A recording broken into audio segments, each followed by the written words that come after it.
हाय, कसे आहात? मी सपना भाड्याच्या घरात राहते आणि स्वयंपाकाचे कामं करते. सध्या आमच्या विदर्भातील आणि विशेष म्हणजे अमरावती जिल्ह्यातील तापमान खूपच वाढलेलं आहे. सकाळपासूनच ऊन तापतं. आता मी घरातलं सगळं आवरून संध्याकाळचं माझं पोळ्याचं घर करायला चालली होती. घरून निघायला वेळ झाला, त्याच्यामुळे रस्ताही काही सुचत नव्हता.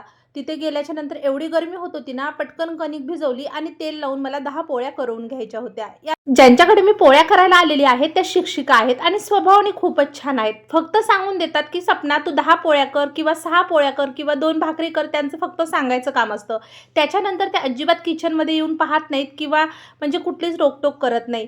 फक्त आपण व्यवस्थित नेटकं सगळी गॅसचा ओटा वगैरे पुसून घ्यायचं. पोलपाट बेलनं आपण कणिक भिजवलेला कोपर वगैरे तवा वगैरे घासून जिथल्या तिथं ठेवून द्यायचा. त्याच्यानंतर त्या बिचाऱ्या येत पण नाहीत आणि पाहत पण नाही. नाही तर काही काही कामावर ना नुसते त्या बाया आपल्या अवतीभोवती घिरट्या मारतात. म्हणून अर्ध्या तासाच्या कामाला 1 ते 1.5 तास लागून जातो. आता घरी आली होती मी. स्वयंपाक करायचा खूप कंटाळा आला होता. दीदीने रात्री पिझ्झा आणला होता. त्याच्यानंतर मी आमरस आणि पोळ्या केल्या आणि आम्ही दोघींनी जेवण करून घेतलं.